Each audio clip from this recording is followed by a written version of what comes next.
নমস্কার বন্ধুরা, আমি রাজেশ মুখার্জি। সবসময় আমি আমার এমপি ফ্রেন্ডদের কিছু নতুন নতুন জিনিস দেখানোর চেষ্টা করি আমার গ্রামের বা আমার গ্রামের পার্শ্ববর্তী যে সমস্ত খেতে খামারে চাষ হয় সেগুলোকেই আমি তুলে ধরার চেষ্টা করি। এখন আমি যেই কৃষক বন্ধুর খেতে আছি, এই ফুলটাকে ঠিক এক ধরনের ফুল বলে না, গুল্ম জাতীয় গাছের উপরে ছোট ছোট ফুল ফুটে রয়েছে। দেখুন, এটাকে বলে বোটাম ফুল। গ্রামের ভাষায় বা কৃষক বন্ধুদের ভাষায় বলছে এটাকে বোটাম ফুল বলে।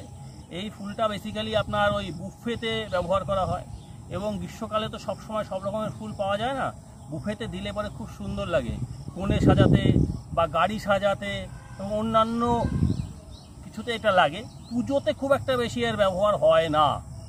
তো একজন কৃষক বন্ধু অল্টারনেটিভ ওয়েতে দেখুন তার কৃষি জমিতে, এই যে কৃষি জমি, সেই জমিতে দেখুন সব কিছু চাষ হবে, কিন্তু তা সত্ত্বেও সেখানে বোটাম ফুলের চাষ করেছে।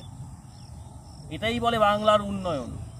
বাংলার খেতে খামারে এখন বিভিন্ন ফুলের চাষ হচ্ছে, আপনারা দেখুন।